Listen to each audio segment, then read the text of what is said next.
नमनच्या आजच्या या भागामध्ये तुमच्या सगळ्यांचं मी चित्राली कुलकर्णी मनापासून स्वागत करते।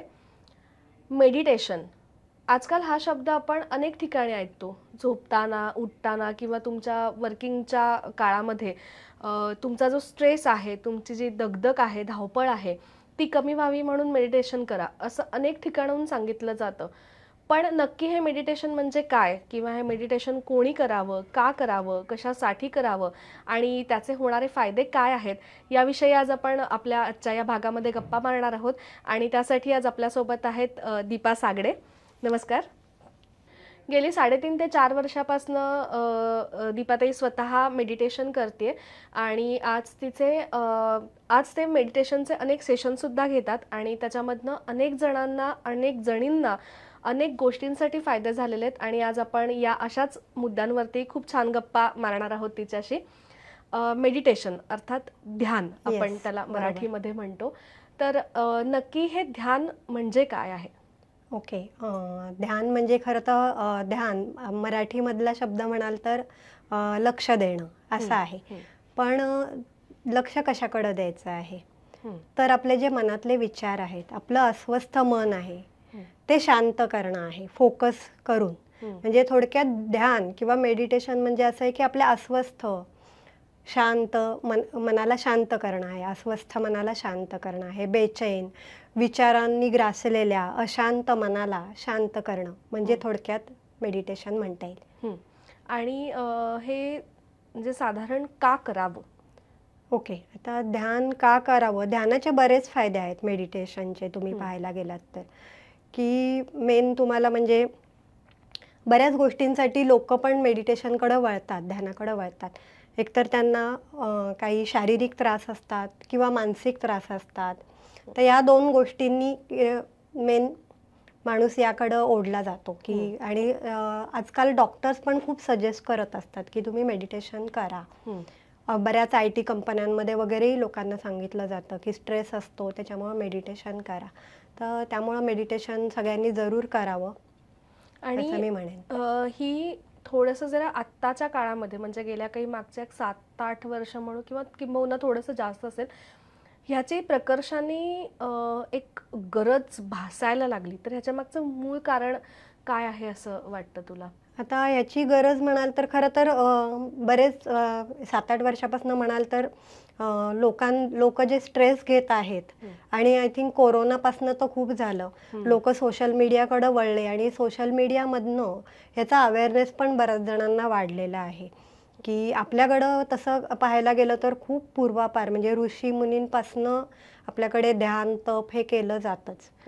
पण ओव्हरऑल सगळ्या जगामध्ये योगासारखंच मेडिटेशन पण करावं त्याच्या बरोबरीने हे सांगितलं जातंय, लोकांना सांगितलं जातंय, लोकांना त्याचे फायदे मिळत आहेत, त्याच्यामुळं लोक याकडं जास्त वळायला लागलेली आहेत असं म्हणेन मी। आता ह्याच्यात एक मुद्दा असा येतो की ध्यानाला बसणं, तर हे एकट्याने कधी कधी बसताना ती डायरेक्ट समाधी अवस्था लागते म्हणजे झोप येते असं होतं बऱ्याच वेळेला। तर हे एकट्याने करावं का एकत्रित मिळून करावं? दोन्हीचे फायदे तोटे काय असतात? आता दोन्हीचे फायदे आहेत खरं तर। म्हणजे एकट्याने पण तुम्हाला एकदा ध्यान कसं करावं हे कळलं की आपोआप तुम्ही म्हणजे एकट्याने केलं तरी काहीच प्रॉब्लेम नसतो, तिथे तुमची प्रगती होतच जात असते, त्याचे तुम्हाला फायदे आहेतच।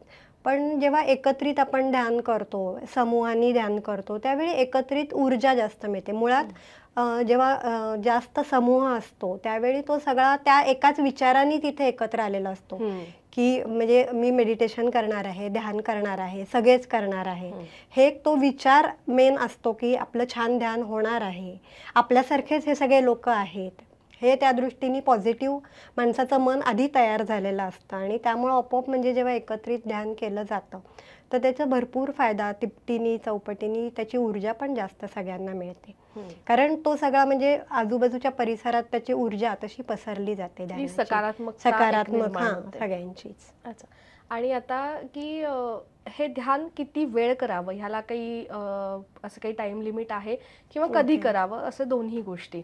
हां, आता ध्यानाचं म्हणाल तर म्हणजे मी ज्या प्रकारचं ध्यान करते त्यामध्ये पण असं सांगितलंय किंवा ओव्हरऑल तुमचं जे एज आहे, तुमचं जे वय आहे त्या वयाच्या आकड्यानुसार, संख्येनुसार, म्हणजे तुम्ही 40 वयाचे आहात तर तुम्ही कमीत कमी दिवसभरात 40 मिनिटं करावं. दिवसभरात म्हणजे दिवसभरात, हां. कॅल्क्युलेशन. त्यापेक्षा जास्त तुम्ही हे मी कमीत कमीचं सांगते, कमीत कमी तेवढा वेळ. तुम्ही 50 वर्षाचे असाल तर 50 मिनिटं करा. जितकं जसं वय आहे, म्हणजे लहान मुलांना 15 मिनिटं, म्हणजे साधारण एक 10 ते 15 वयाच्या मुलांसाठी 15 मिनिटं ते 10 मिनिटं सजेस्ट केलेलं आहे हे ध्यान. त्याच्यानंतर मग जसं वय आहे तुमचं त्याच्याप्रमाणे, कारण मेन तेच आहे, जसं वय वाढतं तसं माणूस खूप विचार करायला लागतो आणि विचारांमध्ये अडकत जातो जास्ती. मग ते विचार कुठलेही असोत, चांगले असोत आणि निराशाजनक, वाईट असोत. जसं म्हटलेलंच आहे की मन चिंतिते वैरी न चिंती. म्हणजे मन इतकं वडायासारखं इकडं तिकडं ओढ घेत असतं आणि मग विचारांमध्ये खूप अडकून जातं. तर हे जे ध्यान आहे ते मन शांत करते. त्यामुळं तुमचं जितकं वय जास्त आहे तेवढी मिनिटं तुम्ही जरूर ध्यान करावं असं मी म्हणेन. महिलांसाठी माझ्या मते ह्याचा जास्त फायदा होणार आहे किंवा होतो, कारण त्या इतक्या स्ट्रेसमध्ये असतात किंबहुना असं म्हणेन की त्यांच्या मागे व्याप खूप असतात. म्हणजे अर्थात सगळ्यांच्याच मागे असतात, पुरुषांच्याही मागे आहेत, महिलांच्याही मागे आहेत. पण घर, ऑफिस, करिअर हे सगळं करताना कुठेतरी एक मनावरती ताण येतो, कधी कधी व्यक्त होऊ शकत नाहीत. तर महिलांसाठी मेडिटेशन अर्थात ध्यान किती महत्त्वाचं आहे? महिलांसाठी नक्कीच महत्त्वाचं आहे, कारण महिलांना बरेच आघाड्यांवर काम करावं लागतं. मेन सकाळी अगदी उठल्यापासनं घरातलं स्वयंपाकाचं बघणं असेल, ती जर संसारी स्त्री असेल, मुलं असतील लहान, त्यांचे डबे, त्यांचं आवरणं आहे. परत ती जर वर्किंग वुमन असेल तर तिला ती सगळी सकाळची गडबड आवरून परत ऑफिससाठी धावत पळत जावं लागतं. त्यानंतर पुन्हा घरी वडीलधारं माणूस असेल तर त्यांचं सगळं बघायचं असतं. घरात कोणी मेडिकल कंडिशन्स असेल त्या पण मॅनेज करायच्या असतात. पुन्हा तिला घरातलं मॅनेज करायचं असतं, म्हणजे भाजी काय आणणं आहे इथपासनं उद्याच्या डब्याची तयारी काय, म्हणजे असं हे सगळा स्ट्रेस. पुन्हा ऑफिसमध्येही तिला सुपरवुमन बनायचं असतं, त्याच्यामुळं ती सगळीकडे धावत असते आणि मग त्या ह्याच्यामध्ये तिला खरंच ह्याची खूपच गरज आहे. म्हणजे आपण म्हणतो की जसं तू मगाशी म्हणलीस की पुरुषांनाही असतात ताणतणाव, पण स्त्री ही अजून खूप जरा जास्तच विचार करत असतेच, म्हणजे की मल्टिपल टास्किंग तिचं चाललेलं असतं बऱ्याच वेळा. आणि मग त्यामुळे ते विचार खूप असतात तिच्या मनात. म्हणजे आता हे करत आहे पण ती सकाळच्या गडबडीतनं लगेच ती गाडी काढून निघाली किंवा बसनी जाणार असेल, रिक्षानी, तिला ऑफिसचे वेध लागतात. तिथं पोचल्यानंतर तिथला स्ट्रेस सगळा असतो, ते सगळं मॅनेज करून तिथून बाहेर पडताना पुन्हा घराचं म्हणजे डोक्यात असतात विचार, सगळं हे असं चालू असतं ते तिच्या डोक्यामध्ये. त्यामुळं तिला तर ते मन शांत करणं गरजेचंच आहे. आणि दुसरं असं की स्त्रियांना काही फिजिकल पण मंथली प्रॉब्लेम्स असतात, तर त्या दृष्टीने पण मी म्हणेन की त्या दृष्टीने पण त्यांना या मेडिटेशनचा नक्की फायदा होतो आहे. मेनोपॉजच्या दृष्टीने आहे किंवा वयात येणाऱ्या मुलींसाठी पण आहे. मी म्हणेन की नक्की त्यांनी हे ध्यान करावं. आणि अभ्यासाच्या दृष्टीने पण, म्हणजे हे आता फक्त लहान मुली किंवा करिअर करणाऱ्याच्या दृष्टीने, म्हणजे हायर एज्युकेशन घेणाऱ्या मुली असं म्हणणार नाही, पण मुलं पण आहे त्यामध्ये, दोन्ही आहे. तर त्या दृष्टीने पण खूप, म्हणजे अभ्यासाच्या दृष्टीने पण याचा खूप छान फायदा आहे मेडिटेशनचा. आता तिचं एक जीवन जसं आपण महिलांच्या बाजूने बघतोय तर एक धावपळीचं जीवन झालेलं असतं आणि या सगळ्यामध्ये या सगळ्यासाठी वेळ काढणं हे तिच्यासाठी एक थोडासा टास्क असतो, आपण असं म्हणूयात. किंबहुना आपण जसं म्हणतो की ती त्याच्यासाठी एवढं विशेष लक्ष देत नाही, की जाऊ दे नंतर बघू, थोडंसं दुर्लक्ष केलं जातं. तर कुठली अशी त्याच्यासाठी स्पेसिफिक वेळ असते का की कधी करावं ध्यान? ओके, ॲक्च्युली अशी स्पेसिफिक वेळ नाही आहे. म्हणजे आपल्याकडे बरेच जण म्हणलेलं आहे की ब्रह्ममुहूर्तावर करावं ध्यान, मेडिटेशन, त्याचा फायदा जास्त चांगला होतो वगैरे. मेन कसं आहे माहिती का, ब्रह्ममुहूर्त जो आहे तो, आणि आता धकाधकीच्या जीवनामध्ये वेळ म्हणाल तर वेळ काढणं मुश्किल, तू म्हणलीसच, पण जग असं ओव्हरऑल असं जागृत पण बराच उशिरापर्यंत असतं. तर त्यामुळे म्हणजे फोन्स पण आहेत, बराच वेळ फोन बघत बसतात लोक घरामध्ये उशीरपर्यंत, टी व्ही आहे. तर त्यामुळे स्वतःसाठी वेळ काढणं, म्हणजे सगळ्या स्ट्रेस नंतर आपण एंटरटेन म्हणून फोन घेऊन बसतो, काहीतरी बघत बसतो किंवा टी व्हीवर काहीतरी बघतो, पण यामध्ये मग ती स्वतःसाठी वेळ खरंच काढत नाही. तर स्वतःसाठी वेळ काढणं तितकंच गरजेचं आहे हे. तर ती वेळ ध्यानाची अशी फिक्स नाही आहे. तुम्ही तुमच्या दिवसभरामध्ये तुमच्या शेड्यूल प्रमाणे कुठल्याही वेळेला तुम्ही मॅनेज करून तुम्ही ध्यान करू शकता. फक्त थोडंसं रात्रीची वेळ आहे किंवा सकाळची वेळ आहे ही शांततेची असते. म्हणजे आता दिवसभराच्या ह्याच्यात तुम्हाला डिस्टर्ब करणार असतं. ती जर घरी असेल तर घरी जरी करत असेल बेल वाजेल, कोणीतरी येईल, कुठला तरी फोन येईल, असं होत असतं. त्याच्यामुळं बऱ्याचदा प्रेफरेबल टाइम हे रात्री उशिरा सगळं शांत झाल्यावर, म्हणजे ती सगळ्या दिवसभराच्या ताणतणावातनं रिलॅक्स झालेली आहे की ॲटलिस्ट आता तिला निदान पुढचे एक 7-8 तास 10 तास तरी पुढचं काही करायचं नाहीये जबाबदारी अशी, तर त्यावेळी ती करू शकते किंवा अर्ली मॉर्निंग उठून करू शकते. म्हणजे त्या केलेल्या मेडिटेशनचा पण तिला फायदा होऊ शकतो किंवा तो इफेक्ट त्याच्यावरती तो राहू शकतो असं म्हणू शकतो आपण. आता तू एक बरेच वर्ष ध्यान करतेस, तर तुला वैयक्तिक फरक काय जाणवला ध्यानाचा स्वतः मेडिटेशन करताना? मला फायदा म्हणशील तर मला मेंटल लेवलला पण खूप झालेला आहे आणि फिजिकल लेवलला सुद्धा. तर आता फिजिकल लेवलचा मी आधी सांगते. मला ॲसिडिटी खूप व्हायची, तर ॲसिडिटीचा त्रास माझा खूपच म्हणजे अगदी मी म्हणेन 100% गेलेला आहे असं म्हणेल मला. कारण बऱ्याच महिलांना हो ॲसिडिटीचा हा त्रास असतो. म्हणजे त्या ॲसिडिटीमुळे मी जर पोहे खाणं, म्हणजे असं आपण ऐकिवात असतं तर ह्यानी ॲसिडिटी होती, त्यांनी ॲसिडिटी होती, अशा गोष्टी बऱ्याचशा मी बंद केल्या होत्या खाण्यामधल्या सुद्धा की ॲसिडिटी होते. पण आता त्याच्यानी नाही, म्हणजे ॲसिडिटी आता बिंदास खाऊ शकते त्या गोष्टी. आणि माहिती आहे की जरी ॲसिडिटी झाली, माझं प्रचंड डोकं दुखलं, तरी मी मेडिटेशन केल्यावर माझं हे डोकं लगेच थांबणार आहे. आणि हा मी अनुभव घेतलेला आहे. एकदा असंच डोकं दुखत होतं, मी म्हटलं अरे आपण प्रयोग करून बघू हा, की म्हणजे म्हणतात आणि कमी झालेलीच आहे. हे सुरुवातीच्या काळातलं सांगते मी, माझ्या ध्यानातल्या सुरुवात जी होती तेव्हा. आणि मग डोकं दुखत होतं, तर मग मी काही नाही, मी कुठली गोळी वगैरे कधी घेतली नाही आणि मी मेडिटेशन करत राहिले. तर तासा दीड तासांनी मला जाणवलं की थोडंसं कमी झालंय. मग मी पुन्हा नंतर जेव्हा मला वेळ झाला तेव्हा परत केलं आणि मग थांबलं, डोकं पूर्ण थांबलं. हा अनुभव घेतलेला आहे. त्यानंतर माझी 30 वर्षाची सर्दी आहे, ती पण माझी पूर्णपणे गेलेली आहे. आता अगदी व्हायरल वगैरे खूप कधी झालं किंवा म्हणजे हवेमध्ये पसरतं, साथ येते, तर त्यावेळी थोडंसं मायनर किंचित वाटतं, पण नाही म्हणजे आता मला सर्दी पूर्ण गेली हेही मी म्हणू शकते. मला सकाळी उठलं की गार पाण्यात हात घातला की शिंका सुरू व्हायच्या, डस्टची ॲलर्जी होती, पीठ चाळलं वगैरे, की ही जी मला सर्दीचा जो त्रास होता, शिंका येणं वगैरे, नाक चोकप होणं, हे यामधनं पण मी पूर्ण बाहेर पडले. हा मला 2 मेजर फिजिकल लेवलला फायदा झाला आहे. आणि तिसरं म्हणेल एनर्जी लेवल, सगळ्यात महत्त्वाची एनर्जी लेवल आहे. एक 40 क्रॉस केल्यानंतर मला स्वतःला असं जाणवायचं की आता बास, म्हणजे आता मी कधी एकदा झोपते रात्री 10 10:30 झाले की आता एनर्जी माझी संपली, ह्याच्यानंतर मला एनर्जी नाही राहिली. पण हा एनर्जी लेवल फरक पडलेला आहे. म्हणजे मी आता माझं डेली रात्री 10 ते 11 मी मेडिटेशन करते. आठवड्यातनं 2दा सेशन्स असतात. पण त्यानंतर सुद्धा बरेचदा मी इतकी फ्रेश होऊन जाते की मग माझ्या ज्या आवडी राहिलेल्या आहेत, म्हणजे मला स्वतःला वाचायला खूप आवडतं, मग मी कधी कधी उत्साहाने पुस्तक वाचत बसते. कधी ड्रॉइंग्स करायचं असतात, मी आता स्वतः पेंटिंग करते, चित्र काढते, तर ते काही करत बसते. तर ही स्वतःसाठीचा जो वेळ देणं आहे तोही करता येतो थोडासा. तर म्हणजे एनर्जी लेवल खूप फरक पडलाय. किंवा असा जो कंटाळा यायचा की अरे आता मला कंटाळा आला, आता मरगळ, तर ती मरगळ पूर्ण गेलेली आहे. म्हणजे तुम्ही मेडिटेशनसाठी वेळ थोडासा काढला, मेडिटेशन तुमच्यासाठी वेळ उपलब्ध करून देणारी असं म्हणायला हरकत नाही. Correct correct. दीपाताई, मेडिटेशनचे अनेक प्रकार ऐकिवात येतात. म्हणजे कोण म्हणतं या पद्धतीने करा, कोण म्हणतं त्या पद्धतीने करा, तर असे अनेक टेक्निक्स आहेत. तर हे नक्की टेक्निक्स आणि टाईप्स काय आहेत? हां, मेडिटेशनचे आहेत, बरेच प्रकार आहेत.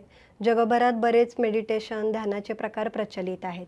आता टाईप्स म्हणशील, टाईप्स किंवा टेक्निक्स, तर त्याच्यामध्ये एक माइंडफुलनेस जे मेन महत्त्वाचं, बरेच जण म्हणजे ते सगळ्यात चांगलं आहे असं म्हणलं जातं. त्याच्यानंतर आहे व्हिज्युअलायझेशन मेडिटेशन आहे.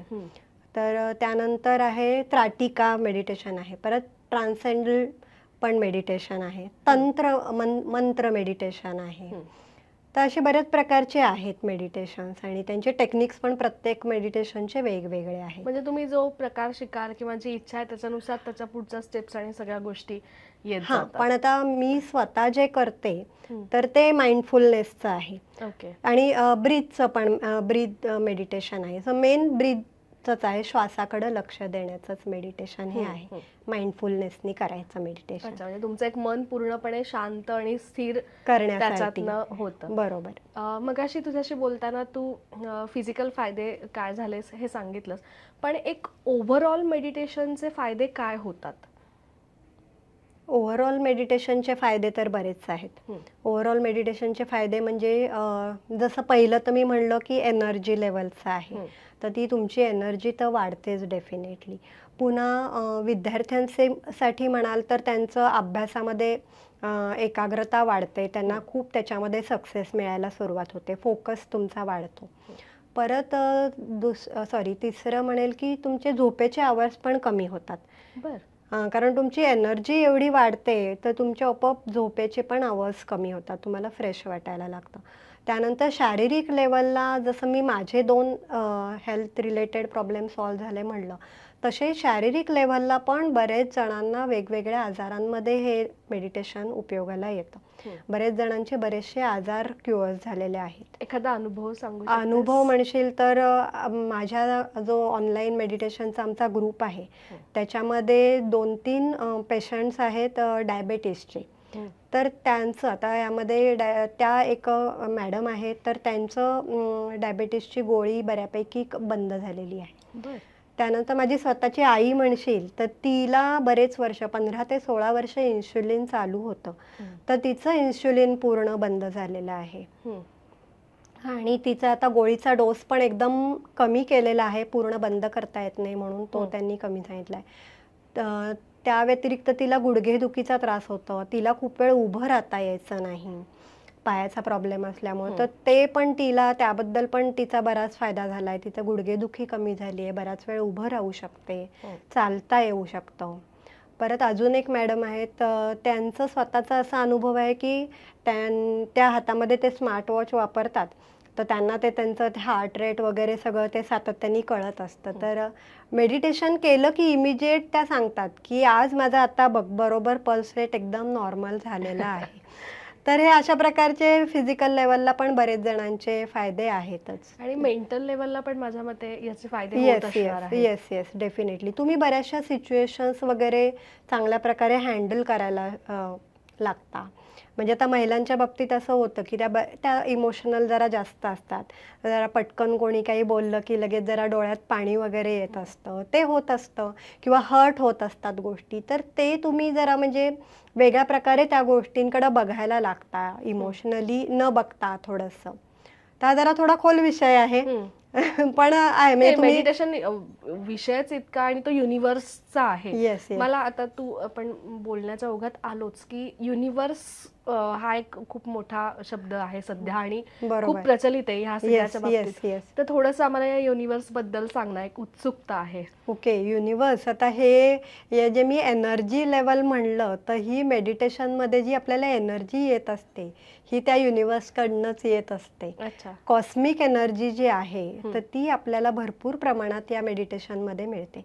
आता ह्याचं थोडक्यात तुम्हाला सहज समजणारं उदाहरण म्हणजे आपण बघितलं असेल की लहान मुलं खूप एनर्जेटिक असतात. आपण कायम म्हणतो हे ना एवढी एनर्जी कुठून येते, ही दमत कशी नाहीत.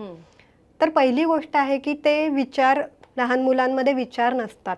एक साधारण म्हणजे 7-8 वर्षानंतर त्यांचे विचार सुरू होतात आणि त्यांचे विचारही खूप लिमिटेड, त्यांचं विश्वच मुळात छोटं असतं. त्यामुळं त्यांना विचारांमुळं त्यांचं जे दमणं असतं ते नसतं, त्यामुळे त्यांची एनर्जी लेवल तशी जास्त असते.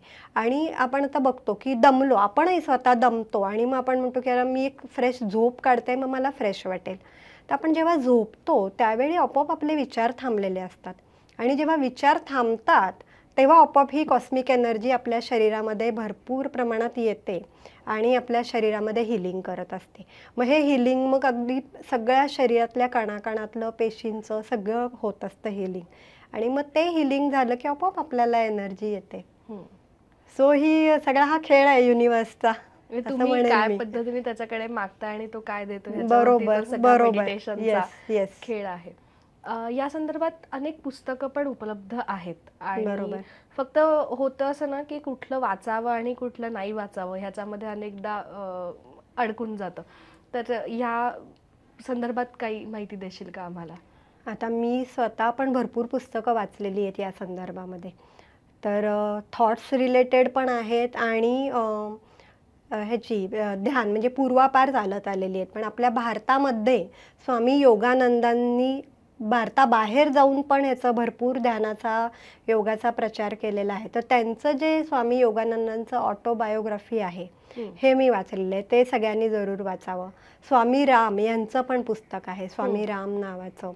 तर म्हणजे बऱ्याच गोष्टी तुम्ही हे फक्त ध्यान जे करता, फक्त ध्यान विचारमुक्त असं नसतं, स्वतःवरही काम करत असतात. तर त्या दृष्टीने गीता रहस्य हे पुस्तक आहे. परत पॉवर ऑफ थॉट्स, विचार नियम हे पुस्तक आहे. तर ते पण मी वाचलेलं आहे. तर ते पण खूप चांगलं आहे की तुम्ही थॉट प्रोसेस तुमची कशी बदलायला हवी. म्हणजे विचार हे आहेत, हे येतच राहतात, अखंड येत असतात आपल्या मनामध्ये. तुम्ही ध्यानापुरतं ध्यान करताय तेव्हा तुम्ही विचारांपासून मुक्त होता करता, पण बॅक ऑफ द माइंड तुम्ही कामं करत असताना पण अखंड मनात विचार हे येतच असतात. तर ते विचार कसे असावेत ह्या संदर्भाने पुस्तकं आहेत ही. मेडिटेशन करताना काय पद्धतीने तुमचं पोश्चर असावं किंवा तुम्ही कसं बसावं, कसं बसू नये याच्याविषयी आम्हाला एक थोडंसं मार्गदर्शन करणार? ओके. आता मेडिटेशनमध्ये बरेच जण एकदम ताठ अटेन्शनमध्ये बसतात. आता पण जसं मी म्हटलं, आता मेडिटेशनच्या पोझिशनबद्दल तू विचारशील तर मला थोडंसं आधी असं सांगावं लागेल की मी कशा प्रकारचं ध्यान करते, कारण त्याच्यानी ते येणार आहे. तर मी आमचे पत्री सर म्हणून जे आहेत त्यांनी जे सांगितलेलं आहे मेडिटेशनची पद्धत PSSMची आहे, तर ती आहे ती आनापानसती ध्यान आहे. तर आनापानसती ध्यान म्हणजे काय, ही खूप खूप जुनी पाली भाषेतला हा शब्द आहे. आना म्हणजे आत येणं, तर हे श्वासाशी रिलेटेड आहे. आन म्हणजे श्वास आत घेणं, अपान म्हणजे श्वास बाहेर सोडणं, आणि सती म्हणजे श्वासाबरोबर असणं आहे. तर या पद्धतीचं आपण हे ध्यान करतो. तर यामध्ये त्यांनी सांगितले की तुम्ही शरीरावर कुठेही ताण घेऊ नका, सुखासनात बसा, की तुम्ही सुखासनात बसा, तुम्हाला शरीरावर कुठेही ताण नको. शरीरावर ताण असला की आपोआप तुमचं लक्ष त्या ताणाकडे जातं, की तुम्ही खूप ताठ बसलेले आहात, बसा तुम्ही, म्हणजे ज्यांना बसता येईल त्यांनी जरूर बसा. ते मी जसं म्हणलं की मेडिटेशनच्या पद्धती बऱ्याच वेगवेगळ्या आहेत, तर त्या वेगवेगळ्या ह्याच्यामध्ये वेगवेगळ्या पद्धतीत बसलं जातं तसं आहे. तर आम्ही जी पद्धत आहे त्याच्यामध्ये सुखासनात बसायचं आहे. तुम्ही मांडी घालून बसा, तुम्ही कम्फर्टेबल चेअरवर बसून, आत्ता जसं बसला आहात तसं बसून पायाची आडी घालून हात लॉक करून बसलात तरी चालतं. हात एकदम कम्फर्टेबली मांडीवर ठेवायचे आहे, डोळे अलगद मिटायचे आहेत. ह्याच्यानी म्हणजे सुखासनातली पोझिशन तुम्ही घेऊन बसू शकता. तुम्ही जितकं रिलॅक्स राहाल तितकं बॉडी रिलॅक्स राहील आणि मन तुमचं शांत व्हायला किंवा एकाग्र व्हायला मदत होते. बरोबर बरोबर. अगदी तुम्ही सोफ्यावर बसून, खुर्चीवर बसून, किंवा काही ज्यांना अगदी बसताही येत नाही ते थोडंसं रिलॅक्स पाठीला टेकून लोड वगैरे घेऊनही बसून करू शकता. मेन तुमचं जे आहे मेडिटेशन हे श्वासावर लक्ष केंद्रित करून आहे. माइंडफुलनेस जो आहे तो तुमचा फक्त श्वासाकडे लक्ष देणं हा असला की आपोआप तुमचं मेडिटेशन व्हायला सुरुवात होते. ह्याच्यात एक आता एक गमतीचा मुद्दा असा येतो की बऱ्याच वेळेला ध्यान करायला बसलो, ते रिलॅक्सेशन म्युझिक लावलं, ऐकलं ना की मगाशी जसं आपण एकदा सुरुवातीला म्हणलं की एक ध्यान अवस्था लागते, म्हणजे एक झोप लागते आपल्याला. तर अनेकदा असं होतं की अरे झोप लागली म्हणजे मग ते योग्य आहे की अयोग्य आहे?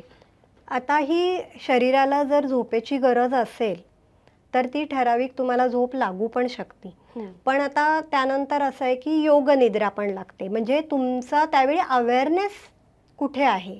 तुम्ही आता आपण म्युझिक लावून, आपण याला सपोर्टिंग म्युझिक पण लावतो, म्हणजे आम्ही जे मेडिटेशन करतो त्याच्या बरोबरीने, म्हणजे बिना म्युझिकचं पण मेडिटेशन होतंच नो डाऊट. पण म्युझिकचा सपोर्ट काय आहे की जे तुम्ही विचार जे तुमचे एक सपोर्टिव्ह सिस्टीम आहे की थोडंसं लक्ष त्या म्युझिककडे गेलं की तुमचं मन आपोआप शांत होतं. तर मन शांत झालं की मग आपोआप आपलं श्वासाकडे लक्ष जातं. मन शांत होणं हेच तर मेन या मेडिटेशनचं पर्पज आहे.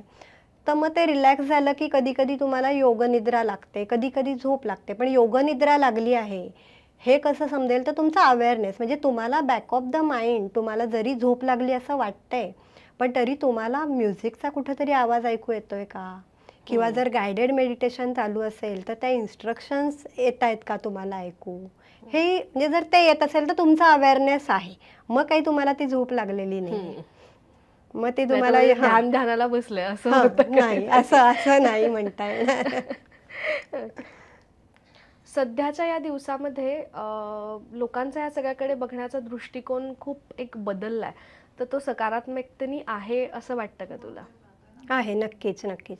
सकारात्मकतेने लोक मेडिटेशन, ध्यान याकडे बघायला लागलेले आहेत. म्हणजे आता याबद्दल मी तुम्हाला सरप्रायझिंग, म्हणजे आम्हाला सरप्राईज जे मिळालेलं आहे की आम्ही आमचा ग्रुप आहे ऑनलाईन सेशन घ्यायचा, तर आम्ही एक 40 दिवसाचं श्रावणामध्ये हे मेडिटेशन सेशन्स घ्यायचे डेली ठरवलं. आणि मग ते आम्ही जस्ट एक ग्रुप तयार केला आणि आमचा जो ग्रुप आहे एक्झिस्टिंग त्यांना पाठवला आणि नंतर ते इतकं व्हायरल होत गेलं आणि म्हणजे एका दिवसामध्ये त्याला 100च्या वर लोक जॉईन झाले आणि आता तो ग्रुप 250चा वगैरे आहे आणि बरेच जण लोक ध्यान घेतात. पण हा जो आमचा 40 दिवसाचा सेशन झाला त्याला डेली गुगल मीटला 70 ते 80 लोक रोजचे जॉईन होत होते आणि हे जॉईन होणारे दिसत होते मला, पण काही जणांच्या ठिकाणी फॅमिली मेंबर्स काही ठिकाणी एकत्र येऊन अजून करत होते, म्हणजे डेली 100च्या वर डेफिनेटली होते. आणि फर्स्ट डेला तर मला 2 गुगल मीटचं कंबाईन कराव्या लागल्या होत्या, कारण ऑलमोस्ट 150च्या वर लोक जॉईन झालेले होते. तर म्हणजे हे सकारात्मकता आहे, लोक जॉईन होत आहेत. म्हणजे अगदी लोक ध्यान नाही केलं डेली तरी हे काय आहे हे ध्यान मेडिटेशन ही उत्सुकतेने लोक जॉईन होत आहेत, करून बघत आहेत.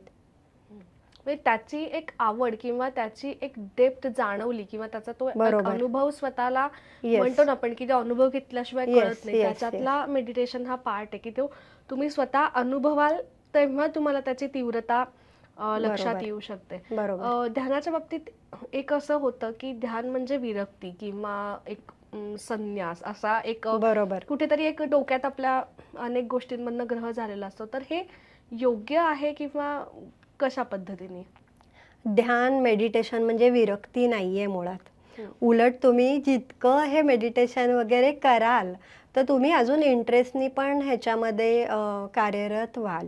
आणि असतं बरेच जणांना असं वाटतं हे ध्यान वगैरे तप वगैरे हे म्हणजे तुमचं सगळं संसार झाल्यानंतर करायच्या गोष्टी, तसा एक समज आहे लोकांमध्ये बराच बाय डिफॉल्ट. तर तो तसा नाहीये, म्हणजे समज तसा करून घेण्याचं कारण नाहीये.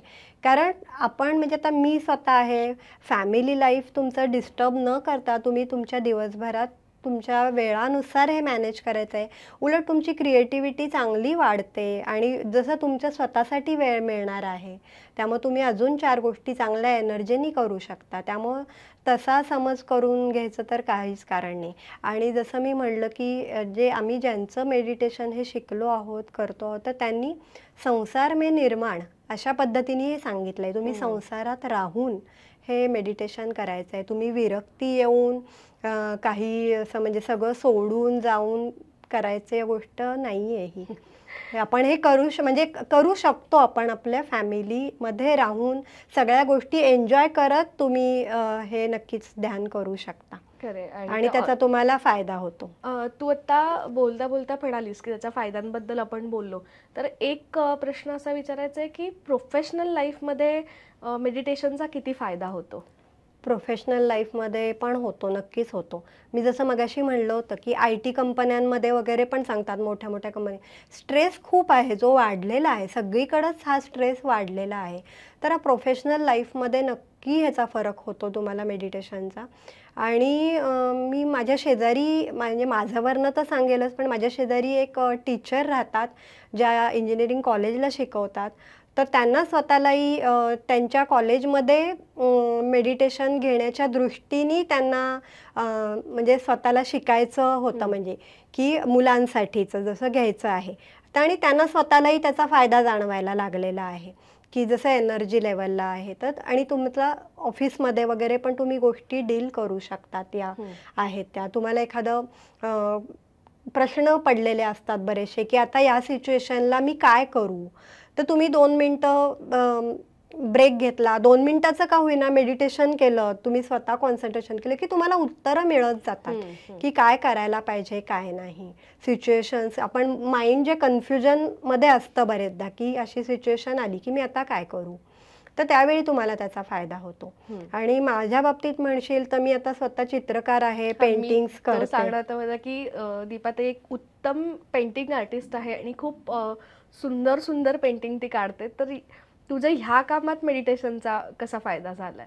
ओके, नक्कीच होतो. मला याच्याबद्दल पण फायदा सांगायला आवडेल की मी स्वतः म्हणजे पेंटिंग आधीपासूनच करत होते, मेडिटेशन हे नंतर आलेलं आहे. पण ऑफकोर्स दोन्हीचं हे आहे माझ्यासाठी. पेंटिंग करणं हे पण एक मेडिटेशनच आहे. आणखीन मेडिटेशनचा प्रोफेशनल लाईफमध्ये जो फायदा म्हणशील तर मी पेंटिंगचे क्लासेस वगैरेही घेते, प्लस मी फ्रीलान्स ग्राफिक डिझायनिंगचं पण करत असते. तर त्या दृष्टीने पण मला फायदा होतो की फोकस करणं आहे, किंवा आता मला व्हिज्युअल करावं लागतं, काही चित्र काढायचे आहेत, किंवा मी मध्ये एक इलस्ट्रेशन्सचा प्रोजेक्ट केला होता. तर त्या दृष्टीने पण मला की म्हणजे मला आता illustration book, children book illustration करायचे होते, तर काय करावं, आता एखादं सिच्युएशन स्टोरी दिलेली असती तर त्याला चित्र काढायचं आहे. तर आधी मी काढतच होते ते इमॅजिन करून वगैरे, पण हे थोडंसं की बाबा पटकन कन्फ्यूज होतं, मी आता हे चित्र काढू का, ह्याला हे चित्र काढू. तर मग मी थोडंसं मेडिटेशन करत असताना पण की आता आज ही स्टोरीवर करायचं आहे, तर मग मी काय काढावं बाबा. तर माझ्या डोळ्यापुढं पण काही काही तशी मग ती चित्र पटकन तरळून गेली. फास्ट होत जातो सगळा बघण्याचा दृष्टिकोन, असं म्हणू शकतो का आपण? बरोबर बरोबर.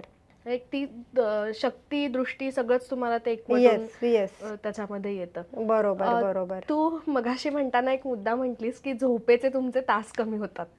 हा थोडासा एक गमतीशीर मुद्दा मला वाटला. पण म्हणजे ह्याच्यामध्ये झोपेचे तास कमी होतात, तर मग ज्यांना झोप लागतच नाही तर त्यांनी मेडिटेशन करावं का नाही करावं? कारण ही सध्या एक खूप समस्या आहे आणि जेन्युइन आहे की झोपच लागत नाही, ही अनेकांच्या बाबतीत घडतं. तर ह्याला मेडिटेशन कसा सपोर्ट करेल? ओके, आता जसं मी म्हणलं, झोपेचे तास कमी होतात म्हणजे झोप तुमची कमी होती असं नाहीये. शरीराला जी झोप आवश्यकता असते ती घ्यावीच लागते. पण तुम्हाला झोपेतनं उठल्यानंतर एनर्जेटिक वाटत असतं, आणि त्या दृष्टीने मी म्हणलं की झोपेचे तास कमी होतात, कारण तुमची एक अर्ध्या तासाचं तासाभराचं मेडिटेशन हे 4-5 तासाच्या झोपेच्या बरोबरचं आहे. जसं मी एनर्जी म्हणलं की एनर्जी येत असते तेव्हा.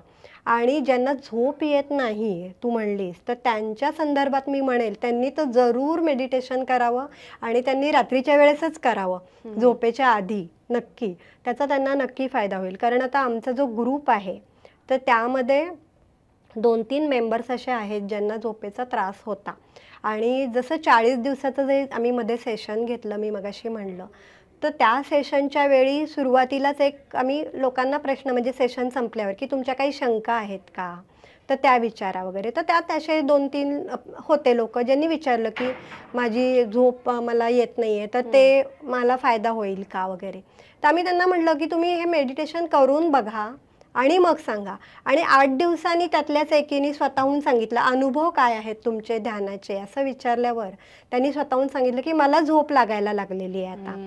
म्हणजे मेडिटेशन झालं की आम्ही झोपी जातो, ते डायरेक्ट सकाळी जाग येते, असा पण फायदा झालेला आहे.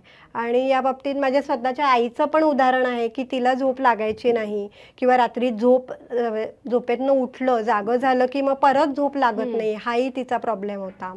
तर तोही तिला फायदा झालेला आहे. तर झोप व्यवस्थित छान लागते. तर तुम्ही नक्की म्हणजे एक्सपेरिमेंट बेसिसवर, पण फक्त कंटिन्युटी पाहिजे याला, की म्हणजे की अरे बाबा आता मला नाही होते मग मी सोडून दिलं, असं नाही. हे कंटिन्युटी तुम्ही ठेवली की मग तुम्हाला याचा फायदा जाणवणार आहे. नक्कीच. मेडिटेशन महिलांसाठी, पुरुषांसाठी, छोट्या बाळांसाठी जसं तू म्हणली की सगळ्याच एज लेवलला हे खूप महत्त्वाचं आहे. आणि आज तुझ्याशी गप्पा मारून आम्हाला मेडिटेशनविषयी खूप छान माहिती मिळाली की काही समज गैरसमज असतात तर ते दूर व्हायला माझ्या मते नक्कीच मदत झाली. तर ह्या सगळ्या याच्यामध्ये एक कन्क्लुजन पार्ट तू आपल्या सगळ्या मित्रमैत्रिणींना काय सांगशील मेडिटेशनसाठी? मेडिटेशनचे फायदे तर मी सांगितलेच तुम्हाला. सगळ्या एज ग्रुपसाठी चांगले. तर आता मुलांसाठी म्हणाल तर त्यांची स्मरणशक्ती वाढते, त्याची त्यांना खूप छान मदत होते. त्यानंतर झोपेच्या बाबतीत आत्ताच आपण बोललो, फायदा आहेच आहे. त्यानंतर तुमची एनर्जी लेवल वाढते, म्हणजे कार्यक्षमता तुमची वाढते. तर ही कार्यक्षमता जी एनर्जी आहे ती कार्यक्षमता प्रोफेशनल लाईफमध्ये पण आहे, महिलांसाठी सर्वच बाबतीत आहे. एजेड लोक असतील तर त्यांना सुद्धा त्यांच्या एनर्जी लेवलला, कारण त्यांना पण थकणं होत असतं, तर त्यांना त्याचा फायदा व्हायला लागतो. जसं म्हटलं की ध्यानाचे फायद्यांमध्ये अजून पण आहेत की तुमची कार्यक्षमता जशी वाढते तसं तुमचं मन आनंदी होतं, म्हणजे तुम्ही आनंदी व्हायला सुरुवात होते. प्लस दुसरं आहे की तुमच्या वाईट सवयी पण बऱ्याचशा सुटतात. आता जसं की अति विचार करणं ही पण एक वाईट सवय आहे, तर ती पण सुटते. तुमचं अति खाणं आहे किंवा अति झोप आहे, अशा म्हणजे जे बऱ्याचशा वाईट सवयी असतात माणसाला, तर त्याही कमी होतात. तुमचे नातेसंबंध सुधारायला मदत होते, कारण तुम्ही त्या सगळ्या गोष्टीकडे सकारात्मकतेने बघायला लागता. तर सकारात्मकतेने बघणं हे महत्त्वाचं आहे. तुमचे थॉट प्रोसेस त्या दृष्टीने बदलणं महत्त्वाचं आहे. तर ओव्हरऑल खूप छान फायदे आहेत. सगळ्यांनी जरूर हे मेडिटेशनचा लाभ घ्यावा, करावा असं मी म्हणेल. एक्सपेरिमेंटल लेवलला सुरुवात करा आणि मग नक्की त्याचे फायदे अनुभव करा तुम्ही स्वतः. खरंय खरंय. दीपाताई, तुझे मनापासून धन्यवाद की तू आज वेळात वेळ काढून आम्हाला एक खूप छान मेडिटेशन विषयी माहिती दिली आणि आपल्या सगळ्या मैत्रिणींना मेडिटेशन विषयी अवेअर केलंस की काय पद्धतीने त्या करू शकतात. त्यामुळे तुझे मनापासून धन्यवाद. आणि मैत्रिणींनो, खरंच एक खूप छान विषय आहे आपल्या सगळ्यांसाठी आणि आपल्या स्वतःमध्ये एक सकारात्मक बदल घडवण्यासाठी आणि आपल्या आयुष्यात एक खूप छान पॉझिटिव्ह एनर्जी निर्माण करण्यासाठी आणि सगळ्या गोष्टींकडे एक बघण्याचा दृष्टिकोनच बदलण्याची. त्यामुळे मेडिटेशन हे अत्यंत उपयुक्त आहे हे आजच्या भागामधनं आपल्या सगळ्यांना समजलं असेल. दीपाताई त्यांचे स्वतः मेडिटेशन्सचे ऑनलाईन त्यांचे चालू असतात, सो तुम्ही तिला कॉन्टॅक्ट करू शकता. आजचा एपिसोड तुम्हाला कसा वाटला हे आम्हाला नक्की कळवा आणि खूप छान सकारात्मक नोटवरती आजचा आपण एपिसोड थांबूयात आणि पुन्हा भेटूयात अशीच एक छानशी माहिती घेऊन. तोपर्यंत बाय.